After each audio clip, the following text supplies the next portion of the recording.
Chapter 16. The Ghost of Kalapana.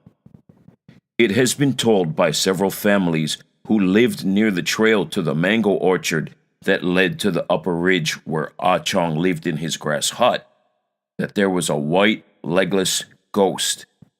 My mother asked Ah Chong if he was not afraid of this legless white ghost who looked like a woman and guarded near the gate where the trail led to the mango orchard. This all happened when he stopped at the store and my father invited him to tea and supper. It was late in the afternoon, and the reason he stopped was to buy some tobacco and matches to take home. Since he accepted the invitation to stay for a while, he tied his donkey near a pile of logs next to the kitchen. My father never spoke of the ghost, but chatted in Chinese, the Hakka lingo. It was a musical sound to my ear, but I did not understand a word of it. The only dialect I understood was the Pong Ti dialect spoken by most Chinese. My mother spoke in Hawaiian to Ah Chong, and of course I understood. As he sipped the cup of tea, he looked at my mother and said, "I have lived at the ridge for over 10 years, and I have no trouble going on the trail at night. Near the gate, my little donkey stops, and I have to get down and lead him to the gate. I open the gate, leading the animal in, and close the gate after me. Then I leave a piece of my tobacco near the fence. This is my offering. Then I get on the animal and ride up the hill through the mango orchard. I have to light my lantern to see the trail as it is pitch dark. Nothing happens to me because I always leave tobacco or Chinese liquor called samshu for the ghost.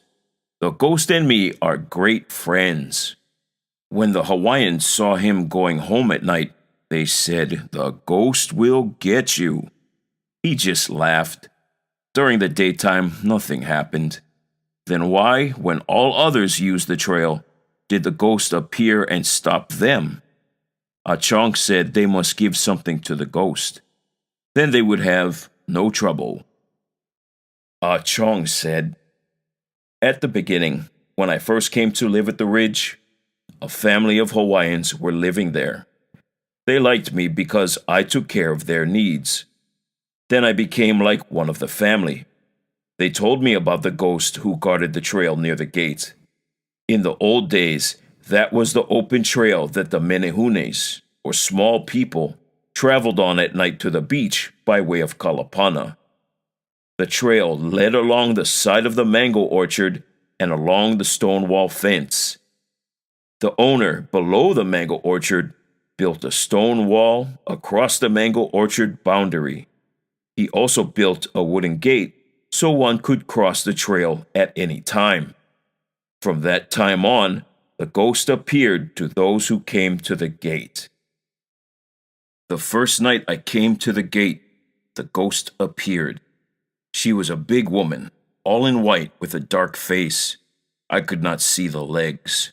I stood outside the gate. The ghost was inside. My little donkey's both ears stood straight up, and he kicked with both hind legs. I held the rope tight in my hand and jerked it to stop his kicking. I wasn't afraid and reached for my tobacco roll and broke a piece off and threw it to the ghost. For a minute I stood senseless, and what happened was that she disappeared and my donkey seemed to become calm. I led the animal behind me and opened the gate, and when we were both outside, I closed it and started to my house. Ah Chong said to my mother, "When you come to my place, you must bring tobacco, and the ghost will not stop you." After he had his supper, he thanked my father. He walked out and untied the rope from the log and rode on the donkey, saying, "Good night," and headed for home on the ghost trail. Another story was told to the Catholic father. Twice a month, on a weekend, he came to Kalapana to say his Mass. He stopped at the store and had his meal. Saturday afternoon, all the Catholic children attended catechism at the church. On Sunday, we all attended Mass, and I served as an altar boy. I remember I had to learn Latin to serve Mass with the priest. In the afternoon, there was a meeting of the Catholic families. He left on Monday morning for Pahoa, where he had his headquarters. He rode a two-wheel buggy driven by a horse. This was his only transportation to the different churches in the district.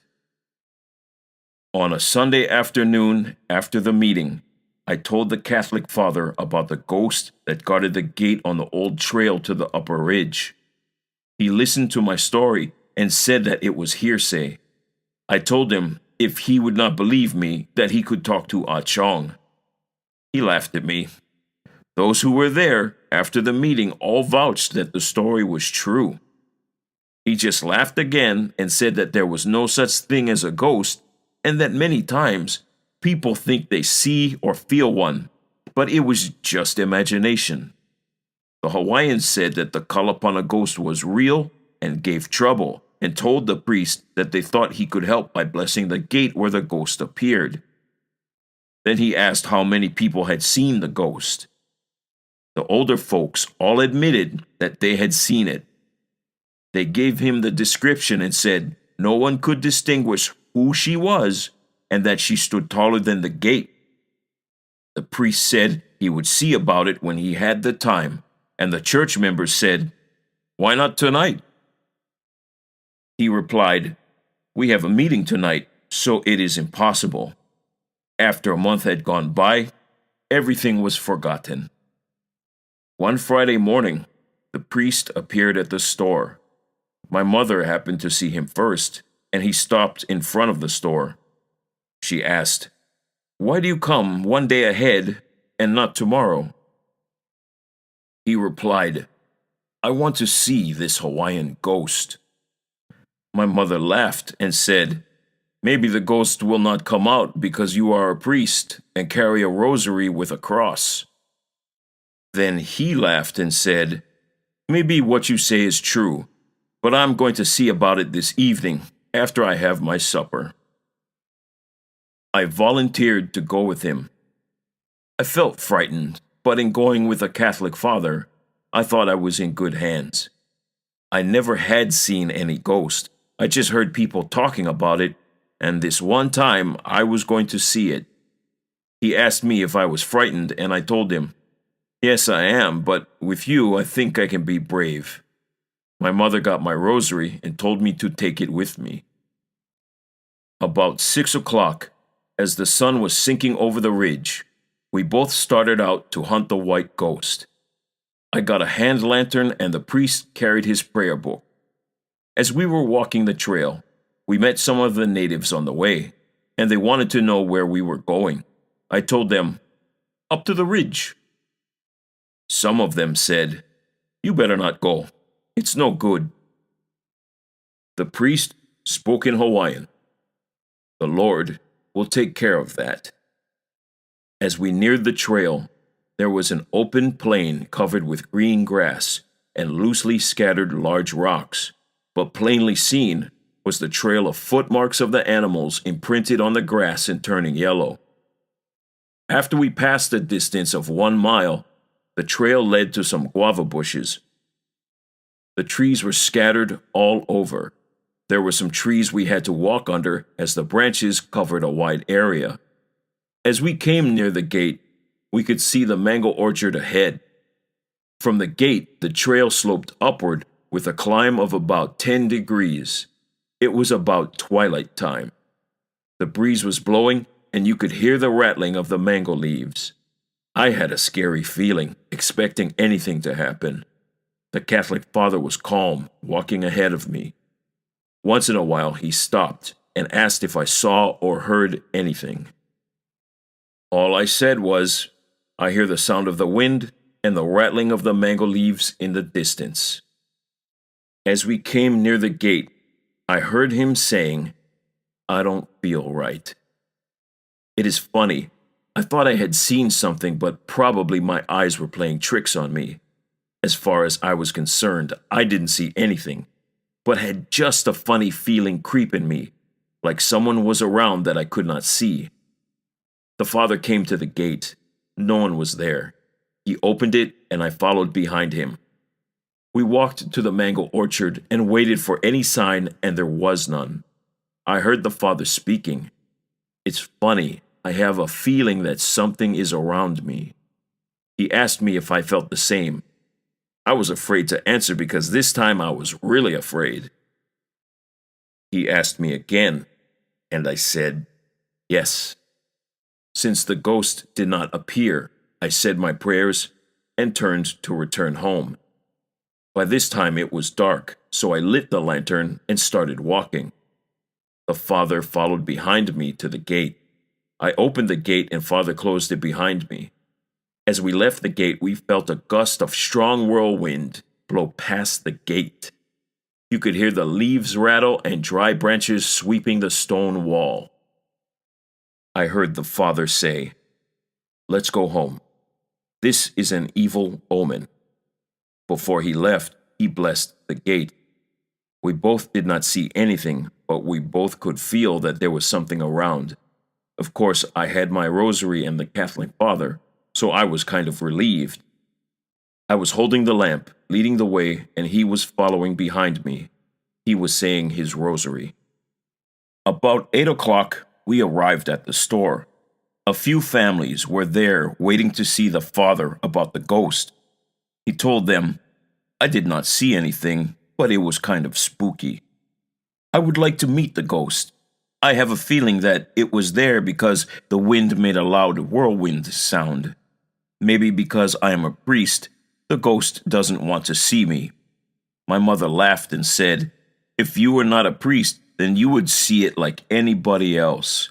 The only person the ghost likes is a chong." My father made coffee and fried a few eggs. The priest ate and walked back to the church. He had a little room at the back of the church. Next morning, he came for breakfast and said, "There is something there, but I could not see it. But I feel that it is not good. I blessed the gate and everything is all right. Now the ghost will not bother anybody." He then stepped into his little buggy and drove away. Still another story was told by a Japanese delivery man. He had a small wagon driven by 2 horses. The top of the wagon was covered with black tarpaulin to protect it from the rain, and the sides were open. His big business came from my father's store. He brought freight to the store twice a month. On his trip back, he traded dry fish and dry coconuts. He made his headquarters at my father's store. There was a small room at the back of the house where the freight was kept. This was where he slept when he brought the freight to the store. The natives of the village came to the store to see if the driver was interested in buying pigs or chicken in exchange for goods they wanted him to bring from the city. He had a flourishing business. During the summer months, when there was no school, I would go to the city and bring freight back home. These times, I handled the reins of the 2 horses, while the driver laid his head on the boxes for a little shut-eye. I helped him unload the freight, unhitched the 2 horses, and tied them up near the guava stump, poured the barley and hay into the trough, and filled the wooden barrel with water. That took care of the animals. That night, the fishermen had to prepare to take the canoe and go out deep-sea fishing. About 2 o'clock in the morning, the 3 fishermen returned with 3 bags full of fresh fish. Some of the fish weighed about 10 to 15 pounds each. My father woke up and made coffee and biscuits. He woke the driver up to take the fresh fish to the next town to sell. It was only 10 miles away. My father wanted me to go and deliver some dry fish to the different stores and bring home things we needed in the store. In the meantime, the fishermen cut banana stumps and stripped them into thin layers and laid them in the box. They placed the fish on the top of the strips, laid another layer of strips down, and placed fish on, sprinkled it with salt water, and covered it with banana leaves. The bottom floor of the wagon was full. I put the dry fish on the dry canvas over the fresh fish. Then the whole wagon was full. After having our breakfast, we left at 4 o'clock. The morning was wet and chilly. As the morning sun rose from the horizon, we were on the outskirts of Pahoa town. By 7 o'clock, we stopped at the first house and made our sales. The driver sold fresh fish, and I sold dry mackerel, or opelu. By noontime, all the fish were sold. We also stopped to have lunch. The driver took me to a Japanese restaurant and treated me. After lunch, I sat on the wagon to rest. At 2 o'clock, I began to buy what my father asked me to get. I told them to get it ready, and I would pick it up later. In the meantime, I bought some pie and brought it to my grandmother and grandfather. I also gave them the package my mother sent. I told them I was going home with the driver and the things for the store. They gave me a half bag of poi to take home. When I came back to the wagon, the driver was waiting for me to load the supplies.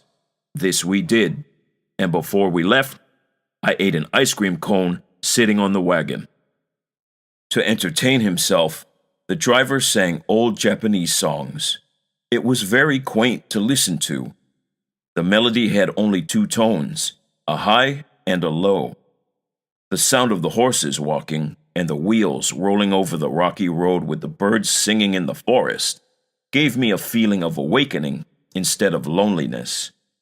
Once in a while, the driver asked me if I was all right. I said, "Yes, how about changing the tone?" Then he began to sing Chinese, and I began to laugh. I did not understand what he was singing about, but it sounded like what my father sang to me. We stopped at Kaimu, the place of the black sand. The driver wanted to see someone to pick up a package in a day or 2 on his return trip. In the meantime, I climbed the coconut tree to get a few young coconuts for my mother. While waiting for the driver, I began to husk the coconut.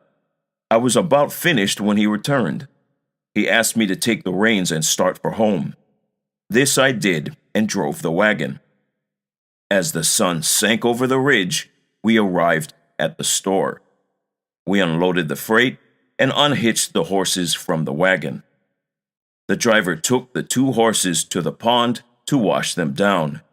In the meantime, he took a bath and returned with the horses. After tying and feeding them, he came into the house to have his supper. I gave the bag of poi from my grandmother and grandfather and the coconuts to my mother. I checked what I bought for the store and the dry fish I sold. My father used the metal abacus, and the total charges came out correct. That night, the moon was up and bright. The wind was just moving the coconut leaves to and fro with ease. The temperature reading was about 72 degrees. It was a cool night, and I moved my pandanus mat to the veranda. I took a pillow and a small blanket, as it would be cold in the morning when the dew fell on the ground. The driver moved out alongside with me because it was too warm in his room. The next morning, he was out early after breakfast soliciting freight to fill his wagon. He stopped for lunch at the store. He was waiting for Ah Chong to bring 2 live pigs that he bought for some luau to be held in Pahoa. My mother asked him after lunch why he didn't saddle one of the horses and ride to Ah Chong's place. Then he could leave early for Pahoa. He said he would rather wait, as he was tired from running around half the day soliciting business. As the sun was about to sink over the ridge, my father said he didn't think Ah Chong would come, as he never came at that time, as he always returned home before the sun sank over the ridge. He said, "Maybe he will be here tomorrow. You can stay another day. It is better for you to have more rest." But the driver made up his mind to get the pigs that night. My mother overheard him saying he was going on his horse and it was getting dark. He wanted a hand lantern. My father picked one up and filled it with kerosene oil, cleaned the lamp glass, and gave it to the driver. Then my mother told the driver that the road to Ah Chong's place was no good to go on at night, as the Hawaiian said there was a white ghost that guards the gate at night and would not let anybody pass through. The driver laughingly said, "I have a Japanese god that is much stronger than the Hawaiian ghost. The ghost would not harm him." Of course, my father put in his few words of advice. Still, he was determined to go. He saddled the horse, tied the raincoat at the back of the saddle, and my father lit the lantern, turned it low, and gave it to him. He started on his journey. Then my father told him to just follow the trail. That night, the moon was high and bright. Only when the clouds crossed the moon did it become dark for a few minutes. My father was tying up dry mackerel for the driver to deliver to Pahoa.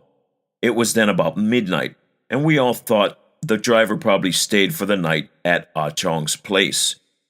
About 1 in the morning, we heard the footsteps of the horse in front of the store. My father went out to see.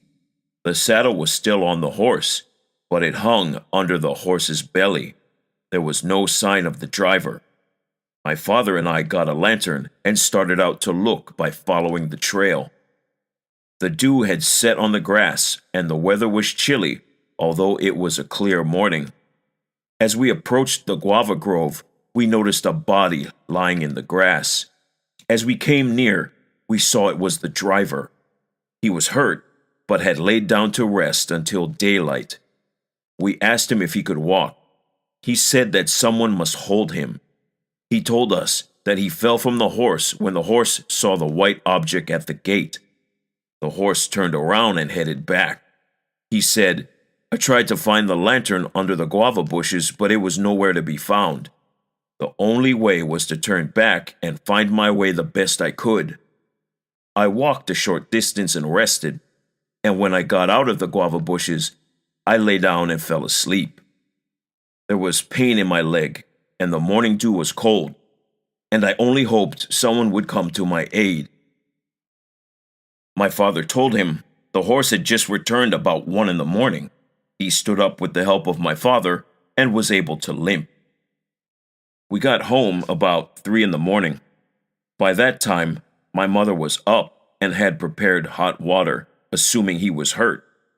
His face had several bruises from guava branches, and he had sprained his left leg at the ankle when he fell from the horse. Both of his arms were cut and bruised.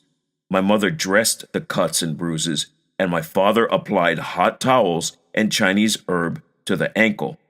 He also cooked Chinese herb and made the driver drink it to make him feel better. In the meantime, I went out to take off the saddle from the horse. I roped the horse around his collar and tied it to the guava stump next to the house. We all went back to sleep except my father. This was his time to be up to do his daily chores, cooking and feeding the animals, cleaning the salt from the mackerel, and drying it out in the sun on the roof of the house. Breakfast time was at 7:30. We all sat at a long table and listened to what the driver had to say about his trip to Ah Chong's. He asked me if I could help him drive the wagon to Pahoa with what freight he had. I asked my mother if I could go, and she said yes. While the driver was drinking his coffee, he said, "This is what actually happened last night. As I rode on the horse leading to the trail that led to the ridge where Ah Chong lives, I tied the lantern to the saddle, so, holding the rein in my left hand, my right hand was free. As I reached the first orchard of guavas, the trail led right into the groves. At times, I had to watch as the branches might hit me. With my right hand free, it was easy to duck the branches. By this time, it was getting dark. I stopped the horse and lit the lantern again. I held the lantern in my right hand and reined my horse with my left hand. With the left leg, I lightly kicked the horse's belly to move ahead. When I pulled the rein up, the horse stopped.